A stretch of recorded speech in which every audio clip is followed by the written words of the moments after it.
Hey, guess what's happening on this week's episode of the Beating Diabetes Lifestyle Podcast with your friend and host, Oscar Camejo. Hey folks, let me ask you something. What's the cure for a man who's dying of thirst? Well, obviously, we're talking about water, right? So in your situation, when it comes to your blood sugar numbers, your blood sugar levels, I know you're probably dealing with a lot of confusion. Some of you may be wondering, like, why am I waking up every morning with high blood sugar numbers? I mean, let's face it, you're eating better, right? You're moving more, you're doing the work, the hard work, but your fasting number is still high every day, and it's frustrating. And you can't figure out why. You haven't eaten anything all night because, again, you were sleeping. You've been asleep for 8 hours or less, what have you. But your glucose is still elevated before you even touch a piece of food. So you can't blame it on the coffee. You can't blame it on the pastry in the morning. But this is an issue that you've been dealing with. I'm pretty sure that sounds familiar, right? Now, here's what most people don't even know. When you're sleeping, your body was running dry. 8 hours or however long you've been asleep, that's with no water. And by the time your alarm goes off, you're already mildly dehydrated. Now, folks, when you hear about dehydration, all kinds of things may be going through your minds. But I want to deep dive this in this episode to give you a little bit more understanding. And why is this even important when it comes to type 2 diabetes or prediabetes? Listen, your stress hormones are already elevated as well. Your liver was already primed to release your stored sugar into your bloodstream. I'm not trying to get technical here, but I'm going somewhere. So stick with me. Before breakfast, before the coffee, before anything, right? That's what dehydration does to a diabetic body overnight. And today we're going to talk all about it. So stick around to hear the rest of today's episode. You don't want to miss it. Let's go. Welcome back to the Beating Diabetes Lifestyle Podcast with me, your host, Oscar Camejo, helping diabetics make lifestyle changes to reverse type 2 diabetes. If this is your first time here, welcome, welcome, welcome. Hit that subscribe button so you never miss an episode. And if you've been rocking with me for a while, you already know the drill. We keep it real here, very practical, and we always keep it moving. So I want you to visit my website if you get an opportunity at beatingdiabetieslifestyle.com. I definitely want you to check out all the free resources that I have to help you live a healthy, strong, and vibrant life. And also, don't forget to rate the show, send me an email. I would love to hear from you. Now, let's get into today's episode. So, folks, we are still deep diving in this series called the Lifestyle Behavior Series. And if you've been following from the beginning of this series, you already know we've been going through a bunch of habits that are quietly working against your blood sugar one by one. Now, in the last episode, we talked about not having structure, not having a daily rhythm, and so forth. You know, how not having a consistent daily routine makes it harder for your body to regulate blood sugar. That was very important. So if you missed that one, please, please, please go back and check it out. Today, we're talking all about poor hydration. It's very important. People don't even think about it. And, we're going to always give you practical information that you can actually use. So don't think that poor hydration has nothing to do with type 2 diabetes, because it actually does. And then after today's episode, we're going to get into liquid calories. We have so much more to talk about in this series that is really going to be a benefit to you. Because you know what? Once you understand why water matters this much in terms of your hydration, in terms of your health and so forth, you're going to look back at everything else that we've been talking about, including liquid calories, your exercise, and so forth. You're going to look at it from a different perspective. You're going to have a holistic approach and perspective to things. So, all right, let's get into it. Let me speak from the heart for a minute, because before I can talk about water and blood sugar and all the science behind it, I need to be honest about where I was. When I was at my worst, that's when my A1C was at 12%, when my glucose hit 420 milligrams per deciliter, folks. That was in the hospital. Matter of fact, when I found out that I had type 2 diabetes, I was in the hospital, in the emergency room, folks. And do you know what I was drinking all day around that time, actually leading up to the diagnosis of prediabetes and type 2 diabetes? Yeah, grape juice. I was drinking a whole bunch of orange juice, sweet tea, soda, anything but water. Now, listen, I'm not talking about what I was drinking in one day. This is like my everyday habit. I was drinking sodas. I was drinking all kind of stuff that really was contributing to my poor health. It caused me to put on a lot of weight. It wasn't just because I wasn't exercising. It was just I was accumulating all of this liquid calories.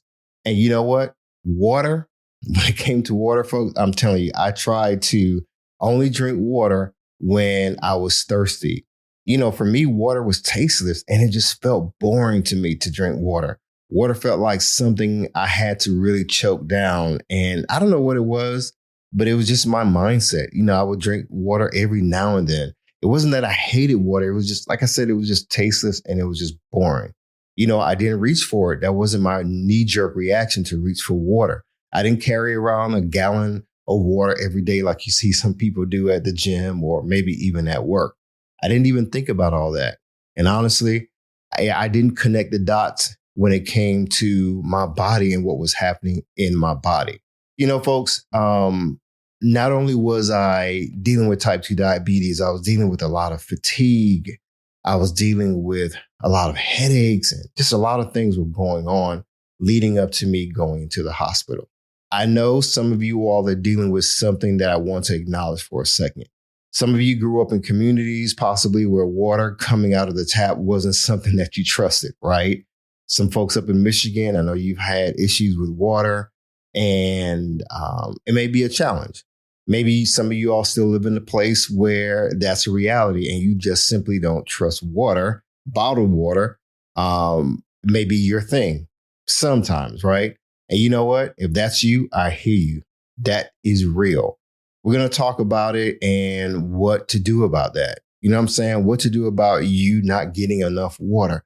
And I get it. I want to acknowledge that many of you, it's not your habit to drink water. Because I don't want anything in this episode to feel like it doesn't apply to you, because it does. All of it does apply to you. Okay, so let me tell you what I wish somebody had told me years ago, folks.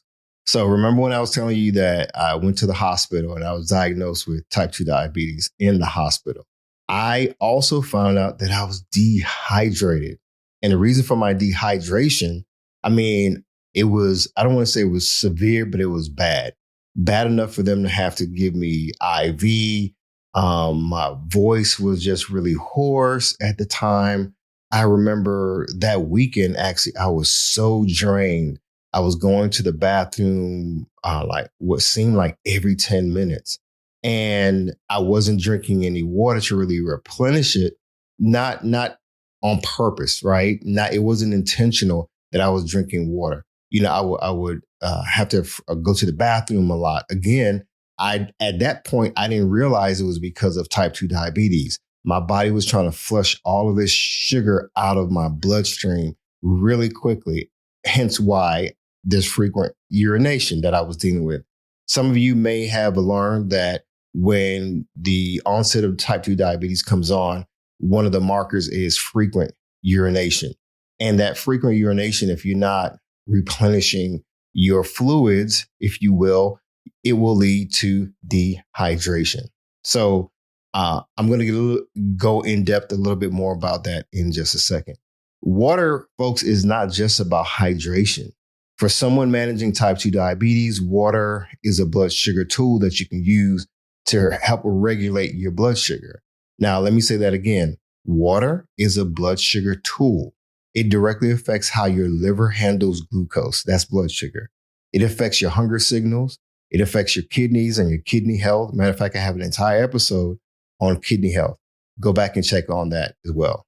Water even affects how your diabetes medication works, folks. And most of us are not even using that tool called water. Now, here's what I want you to understand. Your body has a built-in alarm system for when it's running low on water. And that alarm system is called thirst. Now, here's the thing. Thirst is a late alarm. It's that alarm that's been going off for a while, but it's kind of late. By the time you feel thirsty, your body actually has already lost 1 to 2% of its water. That's not good, folks. That may sound small, But that 1% to 2% is enough to mess with your mood. It messes with your concentration. It throws off your appetite. And yes, it affects your blood sugar. Think of it like a low battery warning on your phone. By the time you see that warning, you're probably already at 20%. Some of you, if you ignore it long enough, like sometimes I do, you probably end up at 10% before you even recharge your battery. The phone's been running low and slow for a while. You just didn't know it. That's thirst. That's a warning sign that your body's giving you. So if you're waiting to feel thirsty before you drink water, that's no good. You're already behind every single day.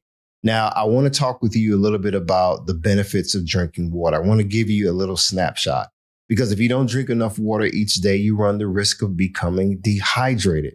Warning signs of dehydration include weakness, low blood pressure, dizziness, confusion. It's hard to concentrate, I'm pretty sure sometimes. You may have some brain fog that you're dealing with, and your urine starts to look really dark. It's not supposed to be dark. Water is good for carrying nutrients and oxygen to your cells. That's what your cells need. It helps your body to function properly.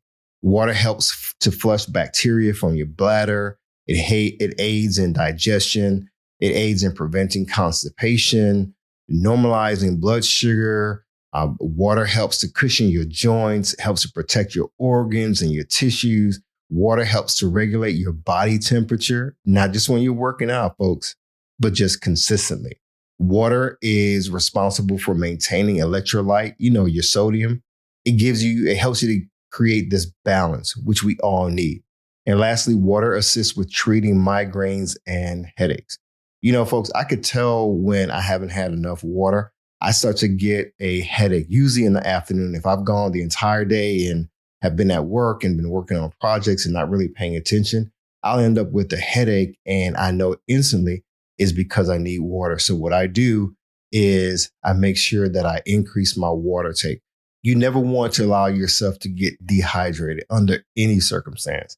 Remember, your body needs your water to help regulate all its body functions, right? Water is very essential. Now, I know some people say, well, yeah, you know what? When I drink soda, isn't soda made of water? So I should be getting my water that way. No, that's a dangerous game, folks.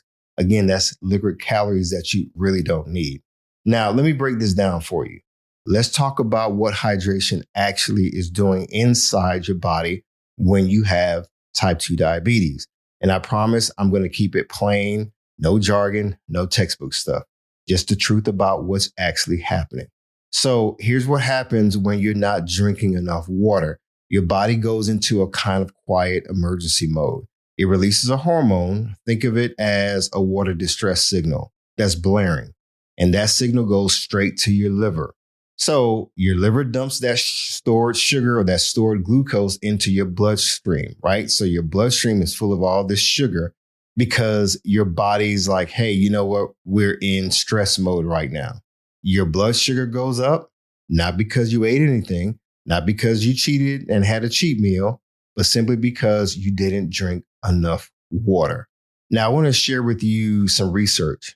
In a study of men with type 2 diabetes, just 3 days of restricted water intake significantly raised blood glucose levels during a glucose tolerance test compared to when those same men were properly hydrated.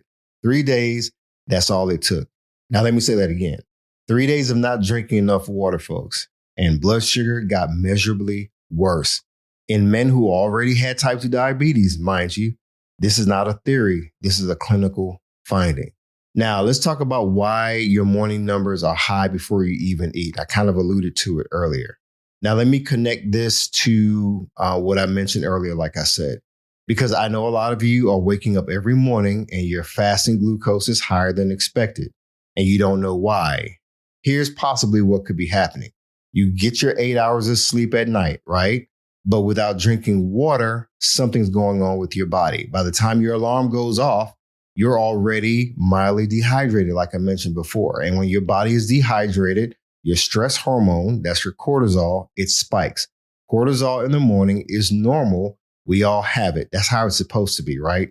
But when you're dehydrated, it spikes even higher. And cortisol tells your liver to release even more stored glucose. That's what the doctors call that Don phenomenon. Let me say that again. That's what doctors call the Don phenomenon. Your blood sugar rises early in the morning hours, not because of what you ate, but because of your hormones. Again, that's the Don phenomenon. And dehydration makes it worse.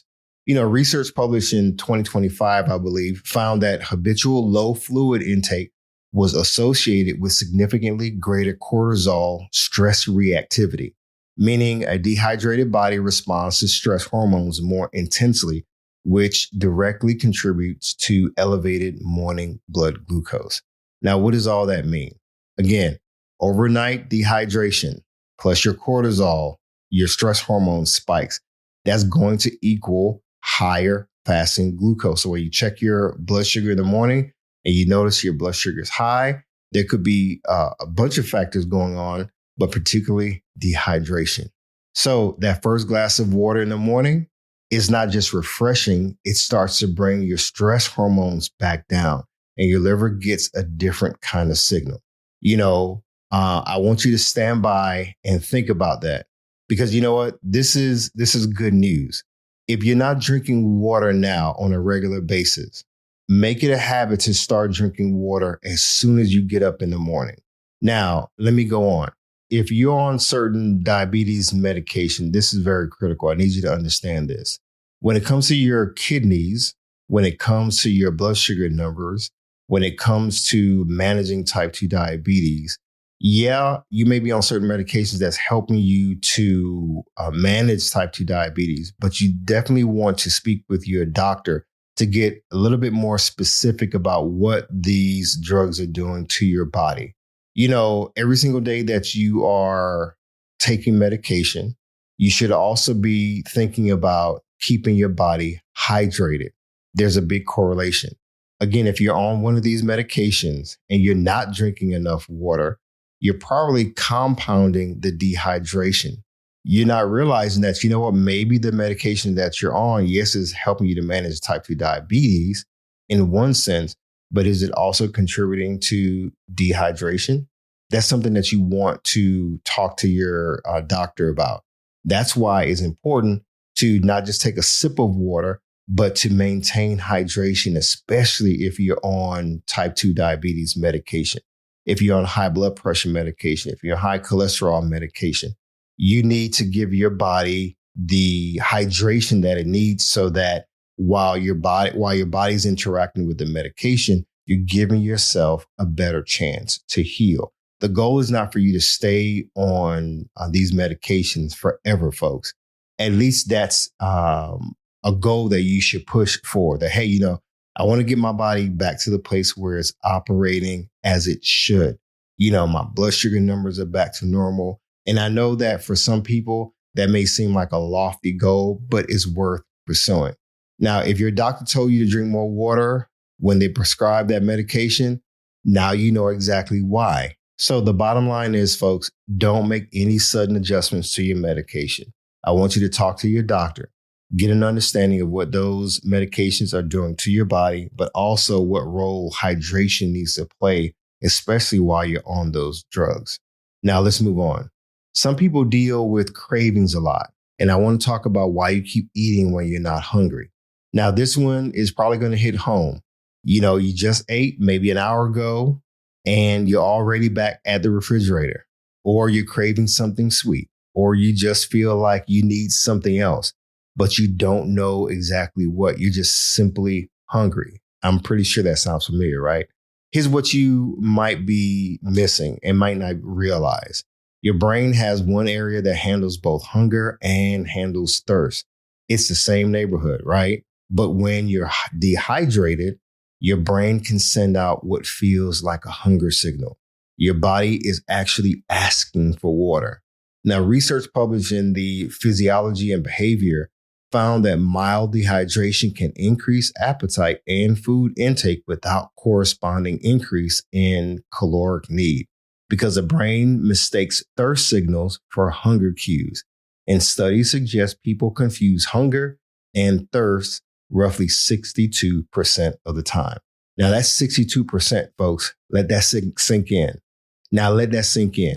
More than half the time, you're reaching for food when you haven't even had enough water. You might just need a glass of water. Now, here's something that I realized is like a hack that I tried and it made a big difference. You know, when I was overweight, 268 pounds, and I was deciding to turn my life around, I had cravings late at night, uncontrollable cravings. And I heard, hey, sometimes your body is not actually hungry, it's actually thirsty. So try drinking some water. And I know some of you all are like, man, drinking water before going to bed, that's a quick way to end up getting up in the middle of the night. But I tried it anyway. And what I realized is that water had a satisfying effect on me. It was satiating.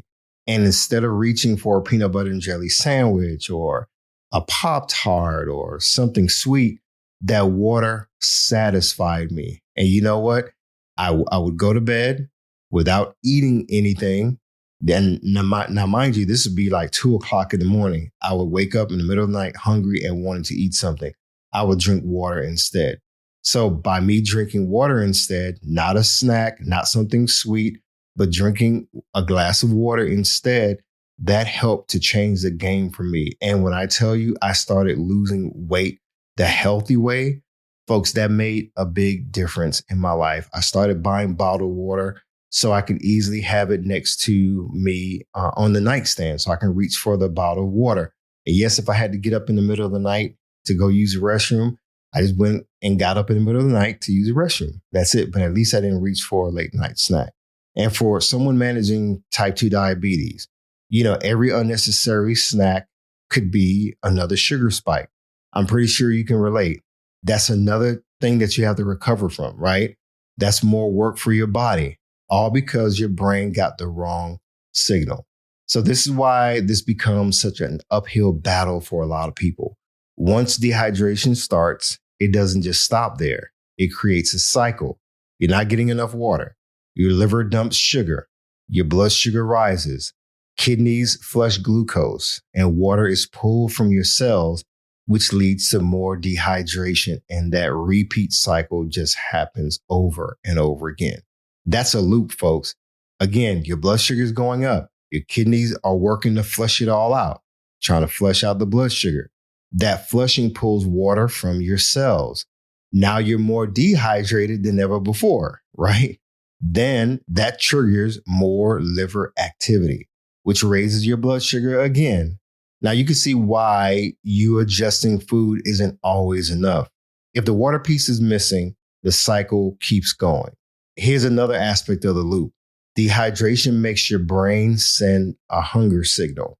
You eat something you didn't need, your blood sugar spikes, your insulin tries to catch up, but then you crash, you're tired, you reach for something again, and the whole thing starts all over again. Again, dehydration, you get this false hunger signal, unnecessary eating, your blood sugar spikes, which leads to more fatigue, and then you repeat.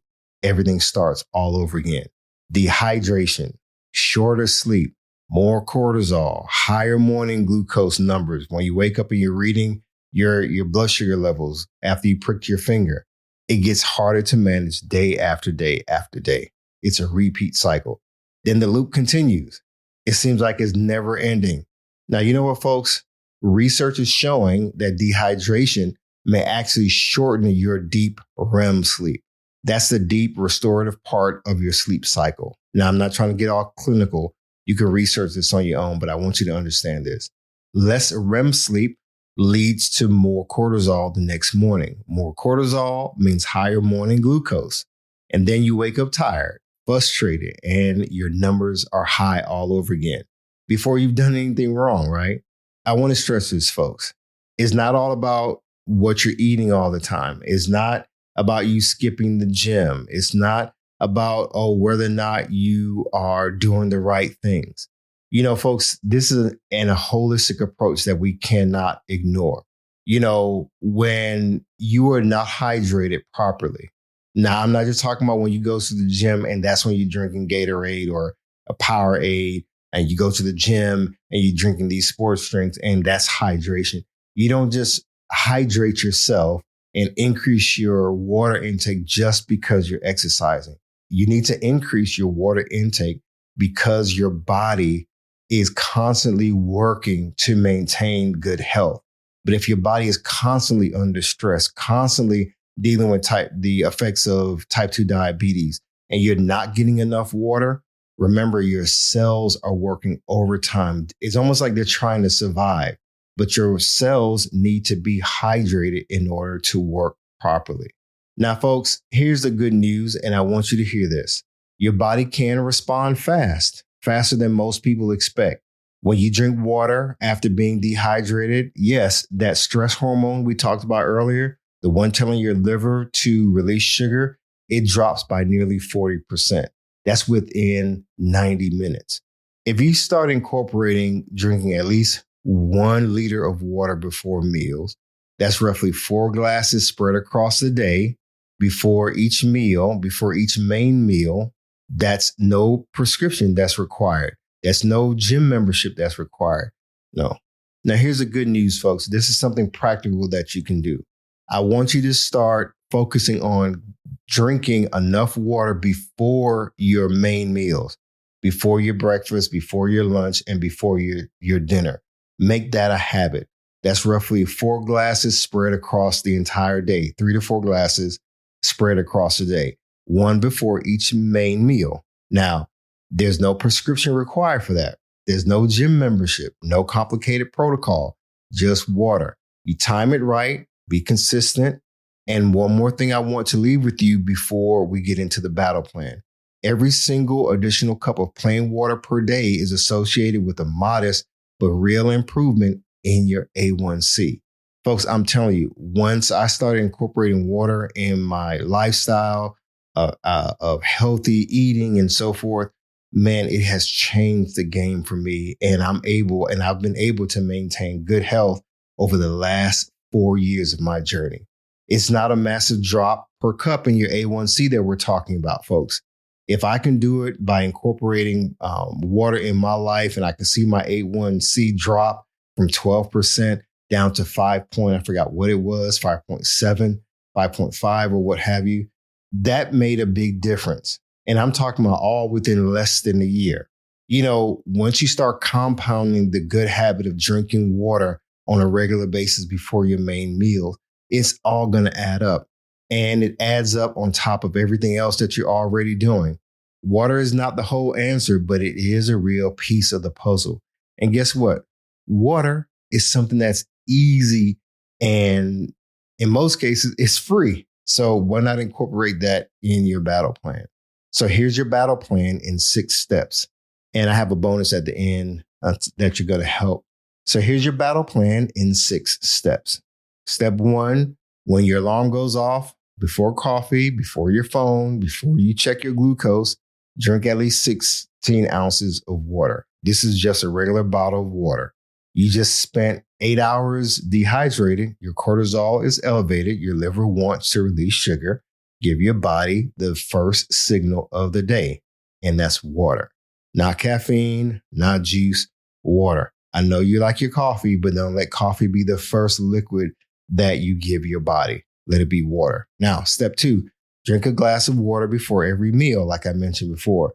Not with the meal, but actually before each meal. The research we talked about today showed real improvements in blood sugar and cholesterol just from this one habit. Before breakfast, before lunch, before dinner.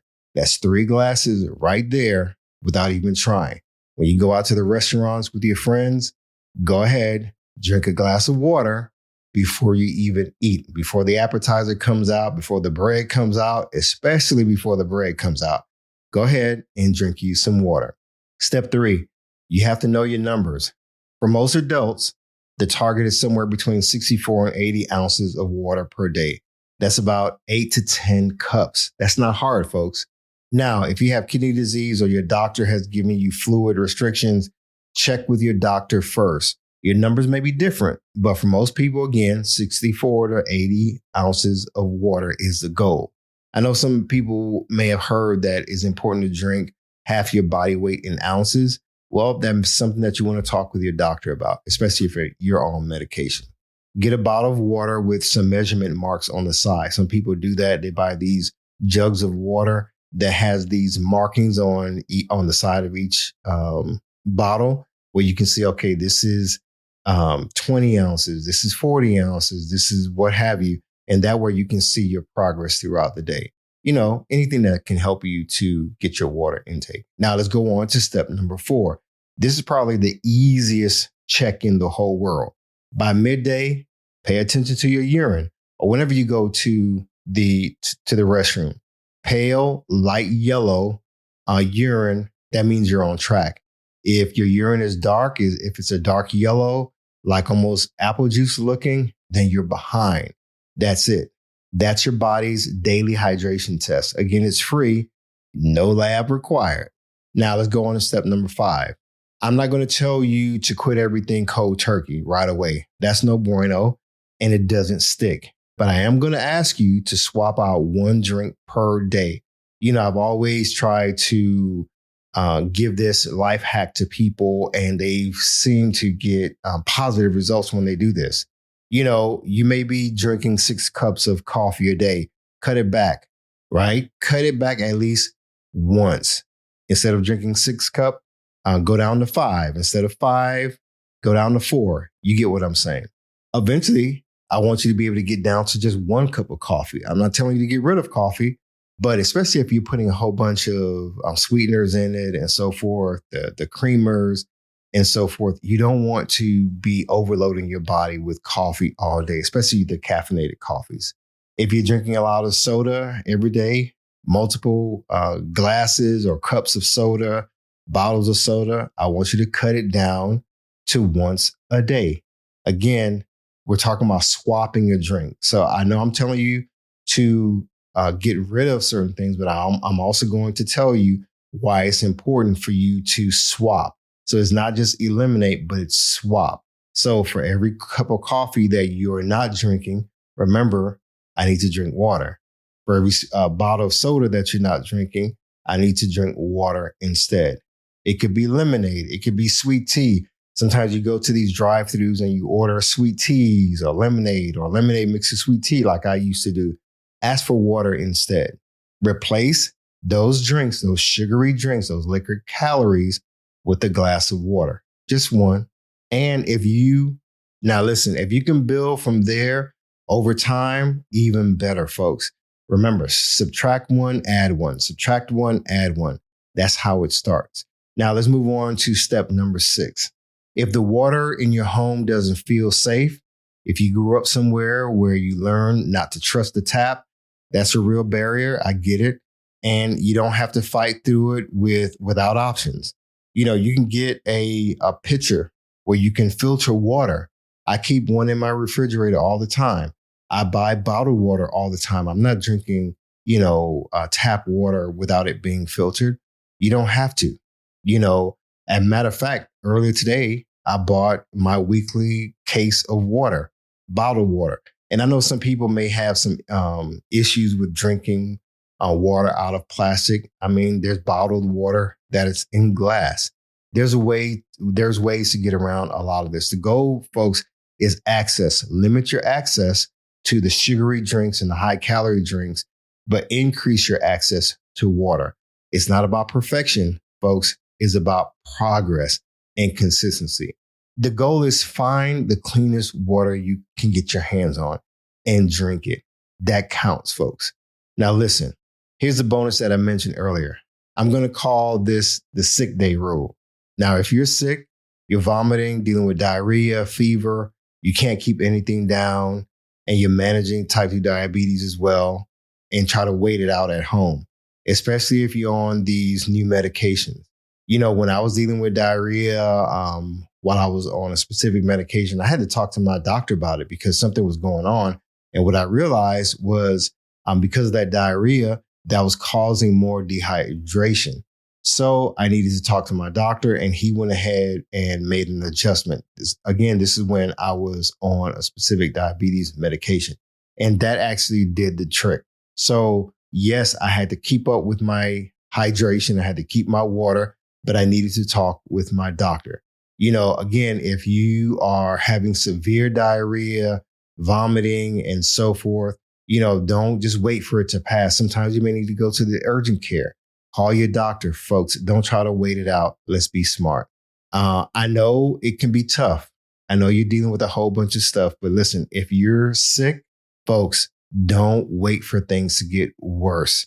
Your kidneys will thank you later on. All right, folks. Now, let me just bring it home.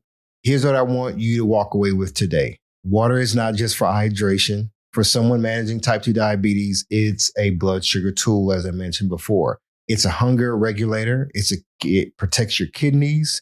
Water is so important to help you protect your kidneys. It's so important for kidney health.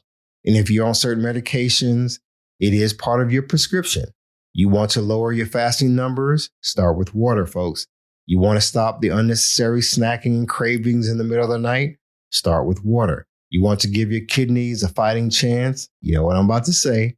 Start with water. And remember, your body can respond fast. You have to give it an opportunity. This is not a slow game, folks. This is your body getting ready to respond the right way. You just need to give it a chance. You just have to show up with a glass of water and be consistent. Now, I know some people say, yeah, Oscar, water has no taste. I heard what you said earlier. I'm in that same boat, Oscar. I don't like the taste of water because it has no taste. You know what? There's different flavorings that you can put in water that's not high in sugar that'll help you to increase your intake of water. Matter of fact, as I mentioned before, I have my pitcher of water. One thing that I used to do was cut up some lime or lemons or both and just put it in the water. And that way my water has some flavor to it. And that helped me to get used to drinking water on a regular basis. And I'm glad I did. Folks, everything that I've shared today really is designed to help you to turn things around. I know it can be difficult. I know you have a lot going on. It may not just be type 2 diabetes. It may be high blood pressure, high cholesterol. Matter of fact, I went to the doctor the other day. It was my annual physical and my numbers were looking great. And it has been for the last 4 years or so on this 4 or 5 years, I think it's been. And I'm so glad for the changes that I've made and I've been able to maintain my good health. Yes, I'll be honest, there's times where I put on a little bit more weight. And even now, even though I've reversed type 2 diabetes, I've sent it into remission, going to the doctor on a regular basis, doing my blood work on a regular basis helps me to stay on top of my health. I can easily just kick back and say, you know what? I've reversed it. I can go back to eating whatever I want, whenever I want. It doesn't matter because, hey, I beat type 2 diabetes. No, that's not smart, folks. Even for myself, I have to make sure that I maintain my hydration. Yes, I run a lot. I exercise every day for the most part. I have to make sure that I maintain my good health. Matter of fact, I have my bottle of water right next to me that I'm about to drink once I end this episode. I know the importance of drinking water. I have my favorite water that I drink. There's nothing special about it. It just tastes great. And I don't really need to add much to it. I can drink it straight like this because I enjoy drinking water and my body loves it. I'm able to maintain a healthy weight by drinking enough water, eating properly, and exercise. You know what, folks? You cannot out-exercise a poor diet. So make sure your diet includes drinking enough water. So that's it for today, folks. Stay tuned for the next episode of the Beating Diabetes Lifestyle Podcast. So as always, stay focused, keep moving, never go back, leap forward, bounce back because you can, my friend. And above all else, trust God. You got this. I believe in you. Hi, everyone. Thank you for tuning in to the Beating Diabetes Lifestyle Podcast with Oscar Camejo. We hope you enjoyed this episode. As a reminder, this podcast is intended for motivational and educational purposes only. It is not a substitute for professional care by a physician or other healthcare professional or qualified fitness instructor. This podcast is provided on the understanding that it does not constitute medical or professional advice or services. If you're looking for help on your journey, seek a qualified medical practitioner. It's important that you utilize someone who is a trained, licensed healthcare professional who can help you on your journey toward good health.